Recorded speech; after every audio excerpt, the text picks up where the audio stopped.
ربنا أعلاك قدر. آزمائشیں تمہیں ڈراتی ہے تب اللہ کیا جواب دیتا ہے۔ السلام علیکم دوستو، زندگی کے سفر میں ہر انسان کبھی نہ کبھی ایسی مشکلوں سے گزرتا ہے جو اسے توڑنے کی کوشش کرتی ہے۔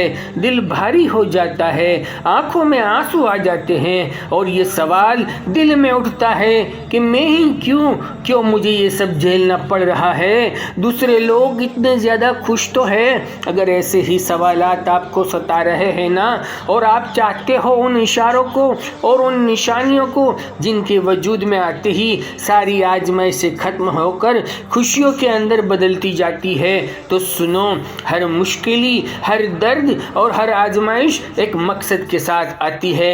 یہ اللہ کا ایک طریقہ ہے ہمیں خود کے قریب کرنے کے لیے۔ لیکن غلطی وہاں ہوتی ہے کہ اکثر لوگ جب کوئی تکلیف آتی ہے تو وہ اسے سزا سمجھ لیتے ہیں، لیکن یہ کیوں بھولتے ہو کہ اللہ تو رحمان بھی ہے، رحیم بھی ہے۔ وہ کسی کو سزا دینے کے لیے نہیں آزماتا بلکہ کچھ دینے کے لیے آزماتا ہے۔ میرا رب قرآن میں فرماتا ہے، اور بے شک ہم نے انسانوں کو مشکلوں میں پیدا کیا ہے۔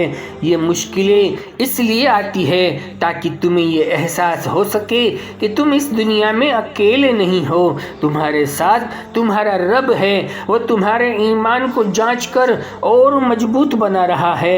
جس طرح سونے کو آگ میں تپا کر اس کی خوبصورتی کو بڑھایا جاتا ہے، اسی طرح انسان کو بھی آزمائشوں کے ذریعے نکھارا جاتا ہے۔ جان رکھو، اس کی واحد دلیل اور اشارہ تمہارے دل کے گہرے درد اور تمہارا رب اللہ سکون سے بھر دیتا ہے۔ کیا ایسا نہیں ہوتا؟ کبھی کبھی دل کے اندر ایسا درد ہوتا ہے جسے تم کسی کو بانٹ نہیں سکتے۔ وہ درد تمہیں اندر ہی اندر کھوکھلا کر دیتا ہے، لیکن اس وقت تمہارا رب تمہیں یہ سمجھانا چاہتا ہے کہ تمہارے آنسو، تمہارا درد، تمہاری شکایتیں صرف اسی کے لیے ہے۔ وہی تمہارا درد کا مرہم ہے، تمہارے غم کو خوشیوں میں، تمہاری ناممکن دعاؤں کو قبولیت کا سکہ لگانے والا ہے۔ تمہارے آنسو اس کی گواہی دے گے کہ تم نے اللہ پر بھروسہ کر لیا ہے۔ اپنے آنسوؤں کو اللہ کے سامنے بہا دو، اسے بات کرو جسے ایک دوست سے بات کرتا ہے۔ اپنے دل کا ہر کونا کھول دو، وہ سننے والا ہے۔ اس کے پاس جاؤ اور کہہ دو کہ اے میرے رب، میں کمزور ہوں، تو ہی میرا سہارا ہے، میں اپنے حالات کو تیرے حوالے کرتا ہوں۔ جان رکھو، اگر آپ چاہتے ہیں کہ آزمائش جلدی ہی اختتام تک پہنچ جائے تو سنو، تہجد کا وقت سب سے خوبصورت وقت ہوتا ہے۔ یہ راز و نیاز کا وقت ہے۔ اس وقت میں گہرے راز چھپے ہوئے ہیں۔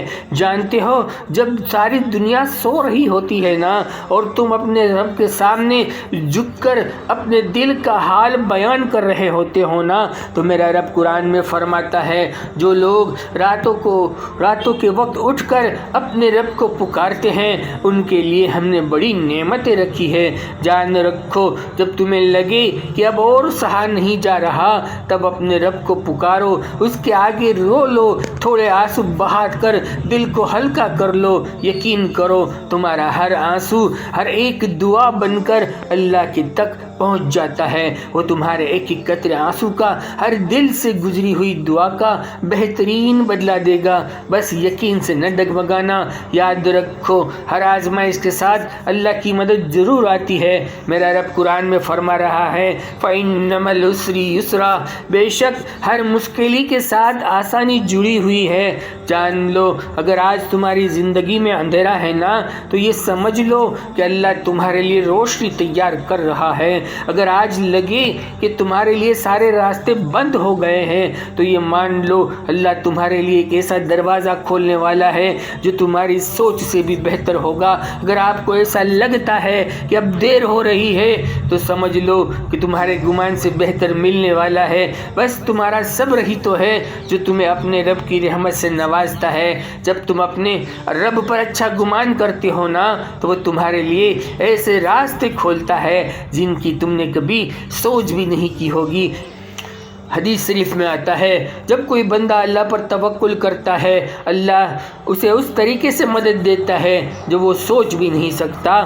ہاں انتظار کرنا بہت مشکل ہوتا ہے لیکن یہ انتظار ان قریب ختم ہونے والا ہے، کیونکہ آزمائش ایک پیپر ہی ہے جو وقتی وقت ہوتا ہے۔ تمہارے ہر دل کی بات سن لی گئی ہے، وہ تمہیں اس وقت دیتا ہے جب تمہیں اس کی سب سے زیادہ ضرورت ہوتی ہے۔ جو لوگ آزمائشوں میں تھوڑا صبر کر لیتے ہیں نا وہ اللہ کے سب سے قریب ہو جاتے ہیں۔ جب تمہیں لگے کہ تم اکیلے پڑ گئے ہو تو یہ سمجھ لو کہ اللہ تمہیں اپنا خاص بنا رہا ہے۔ حدیث شریف میں ہے جب اللہ کسی سے پیار کرتا ہے نا تو اسے آزمائشوں میں ڈالتا ہے۔ بس تم اپنے دل سے اپنے آپ سے اور خود سے یہ کہہ لو کہ میری ہر تکلیف اللہ کا امتحان ہے، میری ہر دعا اللہ کے پلان کا حصہ ہے، میرا صبر میری طاقت ہے، میرا اللہ میرے ساتھ ہے۔ جب تم آزمائش تمہیں ڈرائے تو یاد کرو کہ تمہارا رب اکیلا نہیں چھوڑے گا، وہ تمہیں سنبھال لے گا، تمہاری تکلیفوں کو دور کر دے گا اور تمہیں ایسے انعام دے گا جو تمہارے دل کو سکون سے بھر دیں گے۔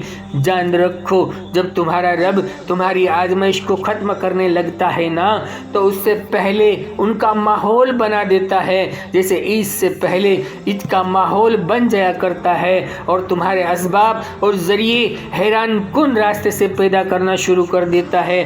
میرا رب کا قرآن فرماتا ہے اور اس کی نشانیوں میں سے ہے رات اور دن کا نکلنا اور تمہارا اس کے فضل کو تلاش کرنا، یقیناً اس میں بہت سی نشانیاں ہیں جو لوگ غور کرتے ہیں۔ اور جان رکھو اگر تم غیبی مدد کی تلاش میں ہونا اور تم چاہتے ہو کہ کوئی غیبی ذریعے اور وسیلے وجود میں آ جائے تو جان رکھو جب تم وہ کائنات کے مالک حکمتوں کے بادشاہ کے فیصلوں پر راضی ہو جاؤ گے نا، میرے رب نے میرے جو لیے فیصلہ کیا ہے وہ بہتر ہی ہے، کیونکہ وہ کاتب تقدیر ہے۔ وہ اپنی کسی بھی بندے کو ناکام ہوتے ہوئے نہیں دیکھنا چاہتا۔ وہ علیم بھی ہے، وہ خبیر بھی ہے، وہ حکمت والا بھی ہے، حکیم بھی ہے۔ وہ تم سے بے حد محبت کرتا ہے، بس تم اس کی محبت کی راز رکھ لو۔ جب اس کی محبت کو تم جیت جاؤ گے نا تو کائنات کی ساری محبتیں تم جیت جاؤ گے۔ یقین رکھو یہ تو وہ تمہارا نصیب ہی بدل دے گا یا تمہارے دل کو دوسری طرف موڑ دے گا۔ نبی کریم صلی اللہ تعالی علیہ وسلم نے فرمایا تمام انسانوں کے دل اللہ کی دو انگلیوں کے درمیان میں ہیں، وہ جس طرف چاہے پھیر دے۔ جان رکھو اس نے آپ کی زندگی کے لیے ایک فیصلہ لیا ہے جو شاید آپ کو ناپسند ہو لیکن وہ تمہارے لیے درست ہی ہوگا۔ وہ تمہاری باتیں سن کر تمہاری تڑپ کو دیکھ کر ہی کچھ دروازوں کو کھولتا ہے، بس وہ چاہتا ہے کہ تم مطمئن رہو، خوش رہو۔ وہ رحم کرنے والوں میں سب سے زیادہ رحم کرنے والا ہے۔ اللہ آپ سب سننے والے ساتھیوں سے خوش ہو جائے، راضی ہو جائے۔ دوستو یہ ویڈیو آپ کو کیسی لگی ہے خاص کومنٹ میں لکھ کر ہمیں ضرور بتائیں، ہماری حوصلہ افزائی کے لیے۔ اگر نئے ساتھی اس ویڈیو کو پہلی بار سن رہے ہیں چینل کو سبسکرائب کر لے، ویڈیو پسند آئی ہو تو بھائی شیئر بھی کرے۔ جزاک اللہ خیر۔ زندگی رہی تو انشاءاللہ پھر ملیں گے ایک اور نئے ٹاپک کے ساتھ، تب تک بندے کو اجازت دیجیے۔ اللہ حافظ۔